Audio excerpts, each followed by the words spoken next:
To exam बे। सो इस video में हम अगस्त 2020 के करंट अफेयर्स जो कि इम्पोर्टेंट करंट अफेयर्स हैं उन्हें डिस्कस करेंगे ब्रीफली। मैंने क्या करा है कि आपको सिंप्लीफाइड लैंग्वेज में फैक्ट बेस्ड करंट अफेयर्स उठाए हैं, जहाँ पे जितनी ज़रूरत है स्टेटमेंट की उतना ही उसे मैंने लिखा है स्लाइड पे। ओके, जिससे कि हम जल्दी से रैप अप कर सकें करंट अफेयर्स को।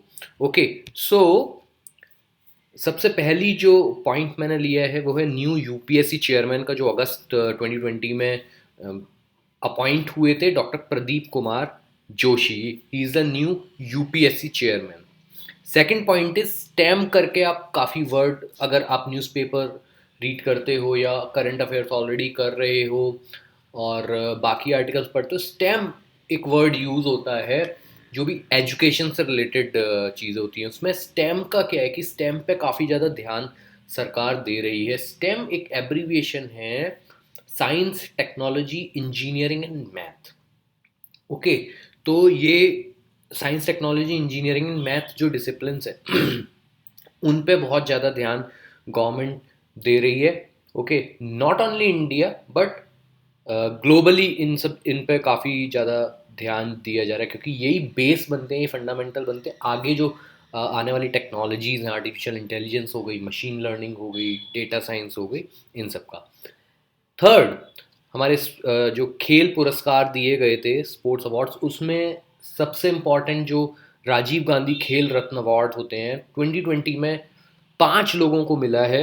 रोहित शर्मा को क्रिकेट के लिए सब जानते हैं, उसके बाद मरियप्पन टी हैं, पैरा एथलेटिक्स के बहुत ही अच्छे स्पोर्ट्स पर्सन हैं। उसके बाद Manika Batra, she created waves, she played very well in recent table tennis tournaments, उन्हें टेबल टेनिस के लिए मिला है। विनेश फोगाट, इनका भी नाम काफ़ी लोगों ने सुना होगा, इन्हें रेसलिंग में मिला है। रानी रामपाल हॉकी में मिला है, ये कैप्टन भी रही हैं हमारी इंडियन वेमेंस हॉकी टीम की। उसके बाद Dronacharya award for best coach, Dronacharya award मिलता है बेस्ट कोच के लिए, जो अभी जो कोच एक्टिव है उनके लिए। तो जूट फेलिक्स को मिला है हॉकी के लिए, योगेश मालवीय को मल्लखम्ब करके एक गेम है अपना, इंडिया का ही ट्रेडिशनल गेम है। जसपाल राणा को शूटिंग के लिए, कुलदीप कुमार हांडू को वुशु के लिए और गौरव खन्ना को पैरा बैडमिंटन के लिए। तो ये आपको बेसिकली याद रखने हैं, इन पे क्वेश्चन 100% आ सकता है, बिल्कुल आ सकता है। इम्पॉर्टेंट टॉपिक है, क्योंकि स्पोर्ट्स से एक तो पूछे भी जाते हैं करंट अफेयर्स में, और प्रीवियस जो पेपर हुआ तो उसमें भी स्पोर्ट्स से रिलेटेड क्वेश्चन आए थे, तो स्पोर्ट्स पे हमें ज़्यादा ध्यान देना है। ओके, उसके बाद स्वास्थ्य करके एक ई पोर्टल लॉन्च किया गया है ट्राइबल हेल्थ और न्यूट्रिशन पे। मिनिस्ट्री ऑफ ट्राइबल अफेयर्स ने ये पोर्टल लॉन्च किया है, स्वास्थ्य।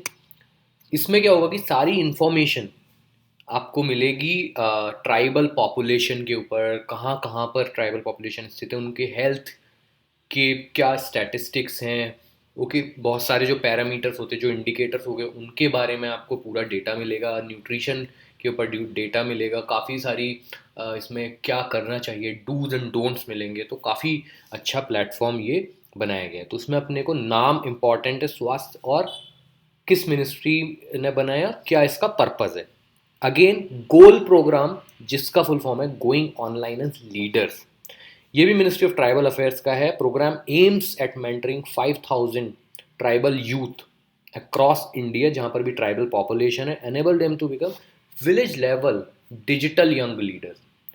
तो डिजिटल यंग लीडर्स, क्योंकि अब हर चीज़ डिजिटल होती जा रही है, सोशल मीडिया प्लेटफॉर्म्स हैं, ये सब है। तो डिजिटली अगर आप एम्पावर होंगे, डिजिटली लिटरेट होंगे, आपको डिजिटली काफ़ी अच्छे से चीज़ें आती होंगी, तो आप अपनी कम्युनिटी की बहुत हेल्प कर सकते हैं। सो उसी पे ये एम किया गया programme. This programme is in collaboration with Facebook, ये एक इम्पॉर्टेंट पॉइंट है। फेसबुक्स के साथ कोलैबोरेट करा है मिनिस्ट्री ऑफ ट्राइबल अफेयर्स ने, और तब बनाए Eklavya model residential schools. Eklavya model residential schools जो होते हैं हमारे, ये ट्राइबल शेड्यूल ट्राइब कैटेगरी के जो बच्चे होते हैं रिमोट एरियाज़ में, जहाँ जहाँ भी ये एरियाज़ हैं, वहाँ पर ये अच्छी एजुकेशन, क्वालिटी एजुकेशन प्रोवाइड कराने के लिए ये इनिशिएटिव लिया गया था। 97 98 में ओपन हुए थे, और अब तो काफ़ी ज़्यादा नंबर में ये ओपन हो गए हैं और अच्छी एजुकेशन प्रोवाइड करा रहे हैं। ओके, और ये रेजिडेंशियल स्कूल्स हैं। तो कई एरियाज में ब्लॉक्स में जहाँ पे 20% या सॉरी 5 आपकी 50% ट्राइबल पॉपुलेशन है या उससे ज़्यादा है, या फिर 20,000 ट्राइबल्स रहते हैं किसी ब्लॉक में, वहाँ पे ये होना अनिवार्य हो गया है, मैंडेटरी हो गया है। ओके, सो ईपीएफओ की जो बुक है, ये क्वेश्चन या पॉइंट्स कई वीडियोस में हमारे इस बुक में से लिए गए हैं। जो हमारी मेन बुक है, सुपर सिंप्लीफाइड बुक, आप ऑर्डर कर सकते हैं shop.exambit.in से। डिस्क्रिप्शन में आपको लिंक दिया हुआ है, पेंट कमेंट में भी दिया हुआ है, और आपको फेसबुक और यूट्यूब पे कई जगह मिल जाएगा shop.exambit.in पर। ओके, और हम जो एमसीक्यू की जो वीडियोस बनाते हैं वो भी ई बुक में से मोस्टली लिए जाते हैं, एमसीक्यू क्वेश्चन बैंक में से। तो आप चाहें तो ये ले सकते हैं, ऑर्डर कर सकते हैं। नेशनल स्पोर्ट्स डे अगस्त 29 को मनाया जाता है। मेजर ध्यानचंद की बर्थ एनिवर्सरी होती है, उनके उपलक्ष्य में ये नेशनल स्पोर्ट्स डे मनाया जाता है। नौखाई जूहर, इसका नाम आप में से कई लोगों ने फर्स्ट टाइम सुना होगा। ये एक फेस्टिवल है। This festival is related to agriculture. Okay, ये सेलिब्रेट किया जाता है जब एक नई फसल उग के आती है, जो नई crop of the season. Okay, mostly monsoon के टाइम पे ये सेलिब्रेट किया जाता है। कुछ पर्टिकुलर एरियाज में ही किया जाता है सेलिब्रेट, जैसे उड़ीसा हो गया, छत्तीसगढ़ हो गया, छत्तीसगढ़ के भी कुछ एरियाज, झारखंड के भी कुछ एरियाज। ओके, तो ये फार्मर्स सेलिब्रेट करते हैं। एग्रीकल्चर इंफ्रास्ट्रक्चर फंड गवर्नमेंट ने बनाया था with N outlay of 1 lakh crore, मतलब उसका जो बजट है वो 1 लाख करोड़ रुपीज़ है। और इसका ऑब्जेक्टिव ही इम्पॉर्टेंट है।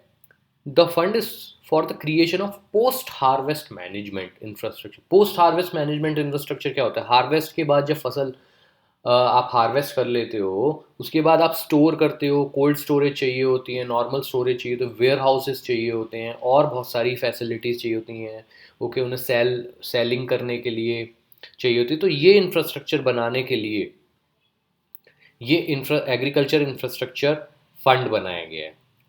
Dhanvantari Rath, these are mobile units. Basically mobile जो व्हीकल्स होते हैं, ये आयुर्वेद को प्रिवेंट करने के लिए और प्रमोट करने के लिए residential areas in Delhi, Delhi के रेजिडेंशियल एरियाज में ये जाएंगे और वहाँ पर ये प्रमोट करेंगे, लोगों से इंटरेक्ट करेंगे, उन्हें बताएंगे कि क्या करना चाहिए, क्या नहीं करना चाहिए, what are the good practices. Okay, और ये आयुष मिनिस्ट्री की एक उसके अंदर एक छोटा डिपार्टमेंट आप कह सकते हो, उसके ज़रिए से ये प्रमोट किया जा रहा है। Union minister of electronics and information technology जो कि हैं श्री रविशंकर प्रसाद, उन्होंने चुनौती एक प्लेटफॉर्म लॉन्च किया है। एक कॉन्टेस्ट है, next generation startup challenge concept. आजकल स्टार्टअप्स पे बहुत ध्यान दिया जा रहा है, क्योंकि आगे जाकर यही स्टार्टअप्स इंडिया की इकोनॉमी को टॉप पे ले जाएंगे। जितने स्टार्टअप्स, और इंडिया स्टार्टअप्स के मामले में कर भी बहुत अच्छा रहा है। Okay, to boost startups and software products with special focus on tier 2 cities. जो छोटे जो सिटीज़ हैं, टाउन्स हैं, उन पे फोकस, क्योंकि बड़े शहरों में तो स्टार्टअप्स ऑलरेडी पेस गैदर कर चुके हैं। Government has earmarked a budget of 95 crore का बजट है 3 साल के लिए, और इसमें अराउंड 300 स्टार्टअप्स को आइडेंटिफाई किया जाएगा कई सारे एरियाज में, जैसे एडटेक आजकल बहुत चल रहा है, education technology, health care technology, okay, information technology, artificial intelligence. इस तरीके के कुछ एरियाज हैं जहाँ पे उन्हें सीड फंडिंग प्रोवाइड कराई जाएगी। सीड फंडिंग होती है कि जब आपका स्टार्टअप बहुत ही छोटा होता है, जैसे एक प्लांट आप सीड लगाते हो तो अभी उस जर्मिनेट भी नहीं कर रहा है, उस स्टेज पे जब स्टार्टअप होता है बहुत ही छोटा, आपने जस्ट उसे रजिस्टर कराया है, 25 लाख की सीड फंडिंग और अदर फैसिलिटीज़, मेंटोरिंग फैसिलिटीज़ दी जाएगी और गाइडेंस दिया जाएगा। उसके बाद Bharat air fibre services, wireless air fibre से ही आप समझ सकते हो, वायरलेस कनेक्टिविटी के लिए है ये। In the range of 20 kilometre from BSNL location, जहाँ पर normally wireless services, wifi connectivity उतनी ज़्यादा नहीं है, वहाँ पे भारत एयर फाइबर सर्विसेज होगी। हरित पथ एक मोबाइल एप्लीकेशन है, ओके, जो कि मिनिस्ट्री ऑफ रोड ट्रांसपोर्ट ने निकाली है। नेशनल जो हाईवेज़ हैं उनके इर्द गिर्द प्लांटेशंस जो हो रहे हैं या फिर बीच में डिवाइडर्स पे जो प्लांटेशन हो रहे हैं, उसके लिए, उसको ट्रैक करने के लिए, उसे मैनेज करने के लिए और देखने के लिए कहाँ पे कितनी प्रोग्रेस है, ये एक ऐप निकाली गई है। उसके बाद लास्ट पॉइंट मैं इसमें डिस्कस करना चाहता हूँ, स्वच्छता सर्वेक्षण 2020 स्टैटिस्टिक्स। इसमें से कई बार क्वेश्चन आ जाता है क्लीनेस्ट सिटी। ईजी है इसका आंसर करना, क्योंकि इंदौर पिछले 4 सालों से एक ही सिटी आ रही है, इंदौर मध्य प्रदेश की, जो बड़ी सिटीज़ में आती है 10 लाख प्लस पॉपुलेशन में। और 1 से 10 लाख पॉपुलेशन में अंबिकापुर एक सिटी है, या टाउन आप कह सकते हो, बट टाउन से थोड़ा बड़ा है ये, डिस्ट्रिक्ट हेडक्वार्टर है छत्तीसगढ़ में ये है। ये क्लीनेस्ट सिटी बननी है 2020 में। क्लीनेस्ट स्टेट अगर बड़े स्टेट में बात करें तो छत्तीसगढ़ ही बना है, और छोटे स्टेट में अगर हम बात करें तो झारखंड निकला है।